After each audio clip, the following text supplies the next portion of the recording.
Merciful. We start our day with the recitation of Holy Quran, and I would be presenting the recitation. Bismillahir Rahmanir Rahim. Iqra bismi rabbikal ladzi khalaq. Khalaqal insana min alaq. Iqra wa rabbukal akram. Alladzi allama bil qalam. Allama al insana ma lam ya'lam. In the name of Allah, the most merciful, the most compassionate, recite in the name of your Lord who created man from a clot of congealed blood. Recite, and your Lord is most generous, who taught by the pen, who taught man what he did not know. Sadaqallahul Azim. I, on behalf of IPS, welcome you all to the IPS venue, and here today we have gathered together on the launch of the new book on China themed Awakened China Shakes the World and Now is Pakistan's Mainstay. It has been authored by our senior most career diplomat, Ambassador Muhammad Yunus, who earlier served with the Foreign Office, with the Embassy of Pakistan in Beijing, at the UN offices in Geneva and New York, and other important offices of the Ministry of Foreign Affairs. I would like to request our DG, Dr. Khalid Rahman Sahab, to come and brief on the book launch. Bismillahirrahmanirrahim. Respected Akram Zaki Sahab, Chairman of the session, Ambassador Dr. Muhammad Yunus Sahab, my friend Mr. Yao Wen from the Embassy of China, he is serving there as Charge d'Affaires, Mr. Afrasiab Hashmi, Additional Secretary, Ministry of Foreign Affairs, who is representing Mr. Tariq Fatemi, Advisor to the Prime Minister on Foreign Affairs, Riyazul Haq Sahab, Saadia Abbasi Sahiba, and distinguished guests. It's an honor for me to welcome you on behalf of the Institute of Policy Studies to this very important session on a very important subject and related to a very important book. Institute of Policy Studies, as most of you are aware, is one of the pioneering think tanks in the country. Established in 1979, almost 35 years now have passed, we are dedicated to promoting policy-oriented research and dialogue in the national and international arenas. Major focus areas at IPS are Pakistan affairs, international relations, and faith and society. While seminars and conferences are a regular feature at IPS, the number of publications and reports we have produced so far is around 1,200. We at IPS have a vibrant program on China and Sino-Pak relations and are in active collaboration with a number of Chinese institutions and think tanks. And this is going on now for more than over a decade. And along with policy research, academic exchanges, seminars, and recently initiated Chinese language courses, publication of books in Chinese, Urdu, and English has been a hallmark of IPS China program.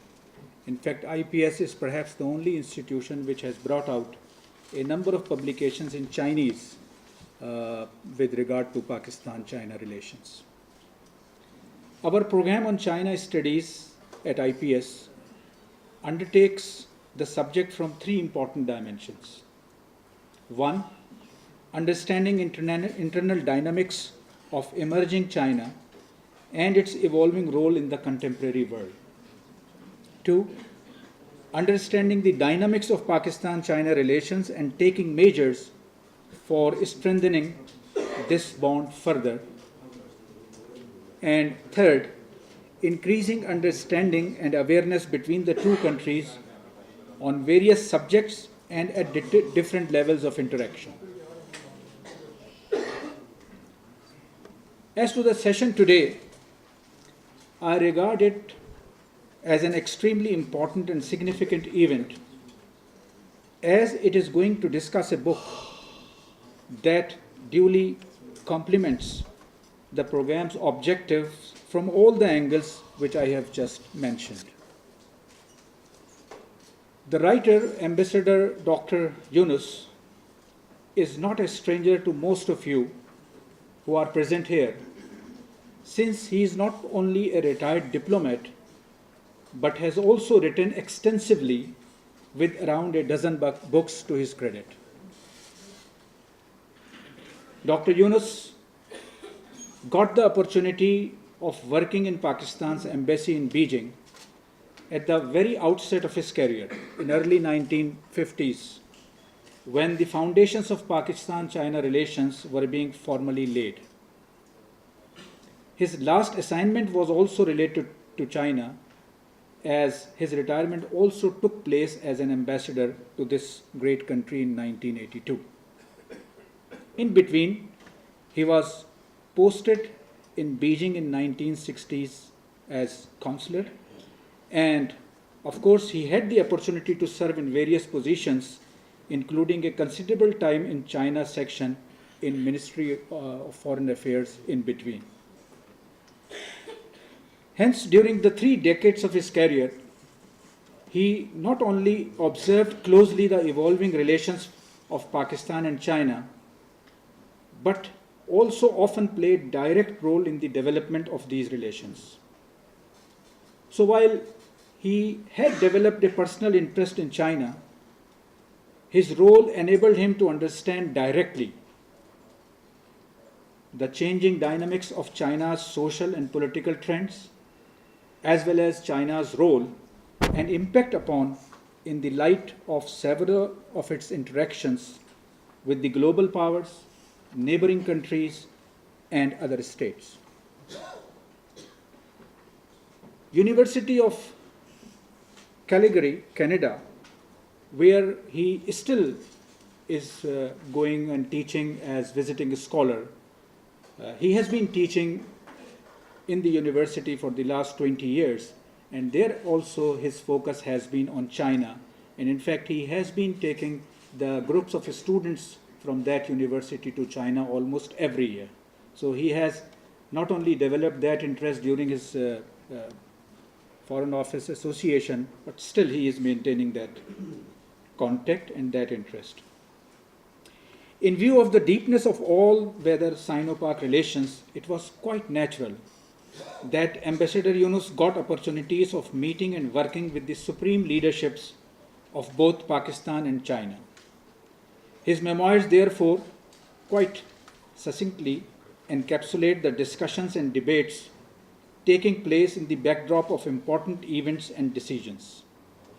Indeed, it is not an exaggeration if I say that his autobiography contains valuable revelations and original information, while providing insight into many historic events vis-a-vis Pakistan-China relations.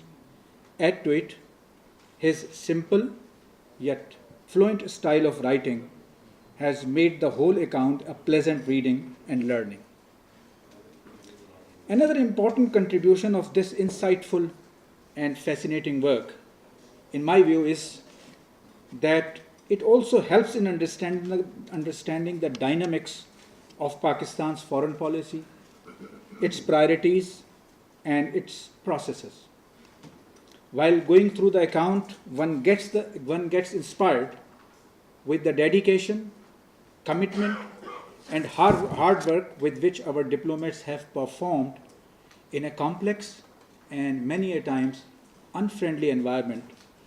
A rather unpleasant aspect in the given context is that of personal likes, dislikes, and preferences of decision makers on various matters, even on occasions when it may turn out to be contradictory to the national interests. Second part of the book is related to his later engagement with BCCI. After getting a rather early retirement from the post, Ambassador Yunus got associated with the BCCI, Bank of Credit and Commerce International, where, as an advisor to the bank's president, Agha Hassan Abdi, he got opportunities of observing and participating in the most crucial of the matters of the bank at the highest level.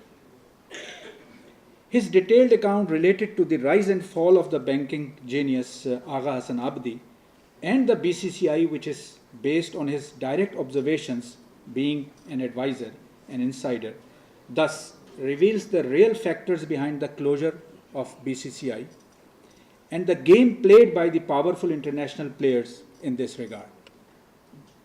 Let me also say a few words about IPS Press. Those of you who are familiar with IPS are well aware that Institute of Policy Studies has published more than 250 books on the policy debates. The book, Awakened China Shakes the World and is now Pakistan's mainstay, however, is being published under IPS Press, which is new initiative of IPS for publishing applied research. Until now, the Institute's publications were primarily based on the research studies carried out at IPS. The scope of IPS Press is wider, as alongside publishing Institute's own work, it also presents such academic research work of experts which can be helpful in generating discourses on important policy issues. So all of you are invited to contribute. I am sure the memoirs of Dr. Yunus, which were written in the historical perspective of emerging China, Pak-China relations, Pakistan's internal politics, its foreign policies, and global political and economic dynamics, would provide a valuable reference, especially for the students, teachers, and young researchers and practitioners. Thank you very much. Thank you, Dr. Khalid Rahman sahab. Here was a good brief introduction of the book on China, Awakened China Shakes the World, and is now Pakistan's mainstay. Now I would like to request Mr. Riyazul Haq, who is a senior bureaucrat of Pakistan and who is a former additional secretary, to come to the stage and give us his views on the book and on China. I'm grateful to the Institute of Policy Studies for having invited me to speak on this occasion.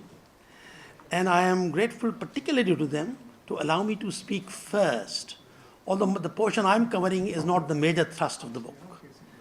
The book is about Pak-China, but that's not an area of my expertise, and there are several people here who have been ambassadors in China and who worked on China.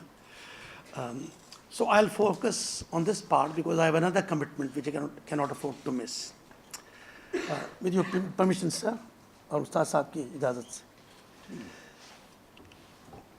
I think a small introduction about myself will be in order. It will help you to place things in perspective. I was Additional Secretary Banking Finance in the Ministry of Finance in the Government of Pakistan. I have also worked in a professional capacity for the Asian Development Banks, with several banks, evaluating them for giving them loans, processing loans, and also evaluating their performance at the end of the loan, what's called post-evaluation. So I'm familiar with banks and how they work. I have also banked in at least 6 countries and with several banks in Pakistan. And I would start by saying that when I was in Manila, I found the BCCI with whom I banked to be absolute the best bank I ever banked with, either before or after. This is no exaggeration. The staff was courteous, knowledgeable, very responsive, very positive, and very quick to find innovative solutions to the problems of expatriate communities. For example, I was given a loan against my land in Islamabad. I was given a loan in Manila, and they accepted my word for it, just the allotment letter, and etc. they did in 24 hours, always, what other banks would take several days with you. You gave them money to send, it was delivered in 24 hours. They were amazing. No other bank has come close to them. I've lived in the US, in UK, Jordan, and other places. But all I have read over the years about the BCCI after its closure has strong limitations. On the one hand, there are people with bias who are out to victimize and demonize the BCCI. And on the other hand, people with defensive attitudes, hurt pride, perceptions of prejudice, and anger on the other. I have found no other author except Mr. Yunus who have given a very balanced and fair account. His is the most comprehensive, knowledgeable, candid, incisive, and fair account. If you know what law is or what the Evidence Act is, I could say that it is the conclusive evidence on BCCI. The advantage that has been written by an outsider insider. In other words, a person who was privy to what was going on, but without a direct role, without direct exposure or responsibility for the operations. This is what gives it its extra objectivity and the fact that it's perceptive. Before going further, I must say that I've had a lot of friends in the BCCI. I noted that Aga Sahab, whom I'll call AHA, for short, always selected people who were intelligent, smart, well-groomed, suave, appeared to have leadership qualities, and were potentially dynamic. He, as the author has pointed out, I must say here that I'll be quoting from him without always referring to him, but those who read the book would know. And since my line of thought is not different, there's not a problem. He has said that Mr. Abidi believed in excellence, and he believed that quality created value. I also happen to know personally the gentleman he has referred to who was posted out of Pakistan to Washington, D.C., and I knew him since I was a child in 1952. I still know him. But I must also tell you Aga Saab's philosophy that I learnt of through a son-in-law of a gentleman by the name of Mr. Rashid, who was the last governor of United Pakistan before separation of East Pakistan.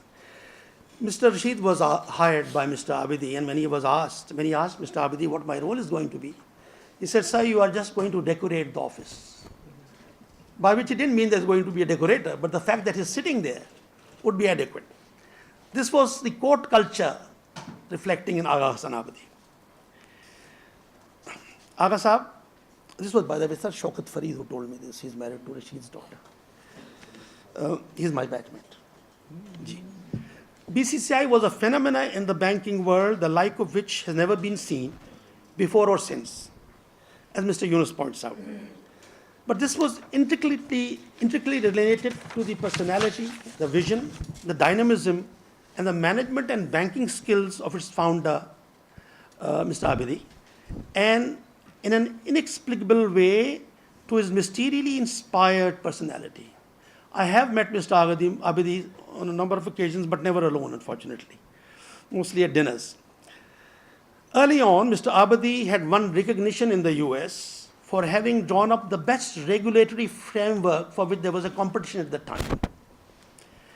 And he was recognized and rewarded for that. But then, along with his banking and management skills, as I said, he also belonged to the court culture. He enjoyed patronizing his friends, and if they wanted to meet him, he would invite them to London, all expenses paid in royal style. Perhaps the imperious BCCI building that the author has referred to, which was located where the old East India Company offices were, also a reflection of his unconscious, perhaps, imperial fantasies. The author said that AHA had a mystic brilliance based on his intuition rather than intellect. It's an interesting statement. There's new literature on the subject in a book called Thinking Fast and Slow, which talks of two different intelligences, the immediate and the more thoughtful. But here, the important thing was about Abadi was that he recognized merit and generously rewarded achievements and success. He single-handedly created a banking miracle of incredible proportions, to quote the author, the 7th largest private bank in the world. His genius could make money out of the difficult and deteriorating situation in East Pakistan in the late 60s and 1970 and 71. On the other hand, Mr. Agha Abdi also condoned a lack of moral principle or scruples among his senior staff, if it was coupled with creativity and high achievement. This was his tragic flaw, and perhaps an intrinsic building block of the culture, of the operational culture of the bank, especially after the first few years. In the end, the lack of concern for due procedure or normal regulations undid the bank. I am focusing more on the closure of the bank because that is the topic that interests everybody. The author also mentions in an understatement the distracting entertainments for the visiting degrees Arab dignitaries. A very careful choice of words. A writer is known by what he omits. The author became an advisor to AHA with a role of being a soundboard for ideas, a mental sparrer, and an intellectual companion par excellence. His advice was often accepted, although on two critical matters is what it was declined.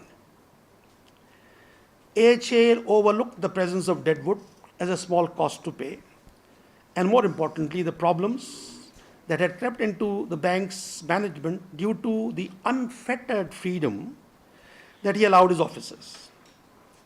In this atmosphere of laissez-faire, almost everyone in BCCI was busy in building his or her own little nest, free from any supervision or check. A work ethos came into existence in which it was quite possible for the vilest of employees to be elevated in rank and recognized as the best. And I quote the author again here. Many BCCI employees had begun to feather their own nests. I will read out a little bit here from page 216.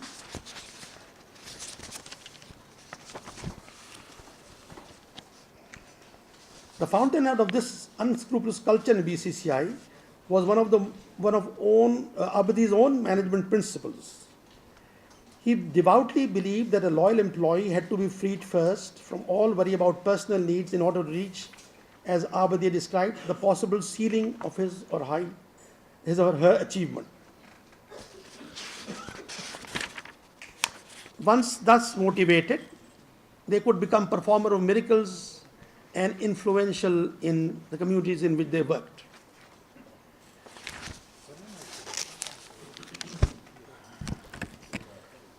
His employees did become miracle workers. I already said this.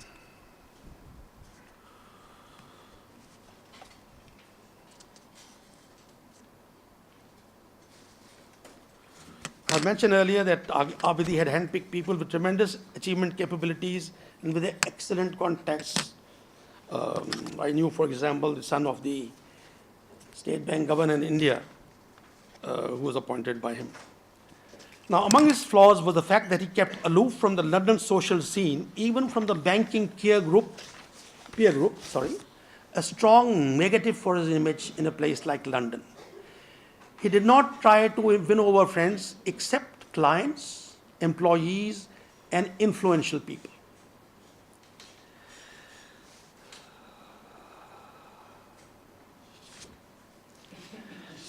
The result of his policy was the virtual institutionalization of brazen and blatant wrongdoing. The difference that the author points out was not in kind, but in degree because all banks indulge in this kind of thing. But other banks are circumspect, quiet, and discreet about them, and only a few people do this at some risk to themselves. It is not a part of their banking culture. So while all banks have skeleton in the closet, BCCI had too many of them. Eventually, there was no stopping of the BCCI's bus once it had begun to hurtle down the slope without a driver. The loss of several hundred billion pounds that BCCI suffered in its treasury operations and that resulted in AHA's first heart attacks seems to have been the result of a centralized and personal style of management rather than a collegiate one.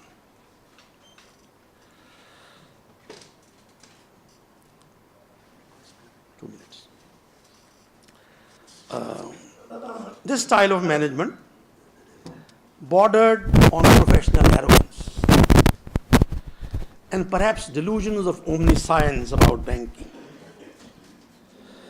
The response was a cartelization from other British banks, which did the opposite of what he was doing and made money which BCCI lost. The author could have done well to have appointed Saleh Naqvi, his number 2, whom the author calls the Chu and Lai to Mao's Zoo, as CEO earlier on and taken a relatively back chair as chairman of the board, not so operational. Eventually, a court order was obtained from a Luxembourg bank that was persuaded by regulators that the BCCI had become solvent, which actually it was not. It was being restructured. This was done in coordination with the New York Federal Reserve, not the Federal Reserve of the USA, which is a confederation of these Federal Reserves in various places. The banks had its problems in the USA earlier, but they had been tackled with the help of lacunas in the system, the best available lawyers, and high-level contacts and influence among the elite. BCCI had also become a conduit for drug money and laundering, but so were all other banks and are since and before. A sting operation was organized in a so-called wedding where people were caught on tape and it was shown all over in the media. And it was used to demonize the BCCI as a regulation evader and major money launderer. It was a case of very selective victimization, and for which the Abbasi and the bank paid a high price. I will just mention quickly 2 other things. One is the report written by the auditors of the bank for many years, who had given them a clean sheet year by year. But when this happened, they wrote a report certifying that the bank had indulged in widespread fraud and manipulation. So clearly the whole operation was synchronized and directed from a centralized source. And in his opinion, it was done by the American president, and because of Abbasi's help in becoming conduit for provision of things for Pakistan's atomic program. Pakistan refused to expatriate AHA and he was not punished, but Saleh Naqvi was, and he was sentenced to 10 years. The 2 other final contributions of Mr. Agha Hassan Abadi was, one is advice and help to Zayed bin Nahyan in the founding of the UAE. It's the very structure, the nature of the federation. And the other thing he did was his charitable work, which has been plenty, including the famous Orangri project.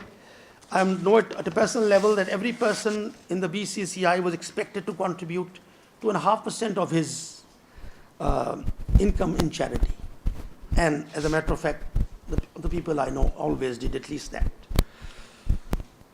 And undoubtedly, as the author has suggested, Agha Hassan Abadi was Pakistan's internationally most influential personality, excluding public office holders. And nobody has come near him before or after. His doctrines provided new perspective on human relations and management. I think this is all I have to say, as I think I think this is a very interesting chapter to read, and since I have had a more than normal interest in banking, I was delighted to read it. I would strongly suggest that people who are interested in banking read it. Thank you very much, sir. Thank you, everybody, for giving me the opportunity. Review on BCCI and its president, Mr. Afrasiab. Now I request Mrs. Saadia Abbasi, who is a former senator and a scholar, to come on and give.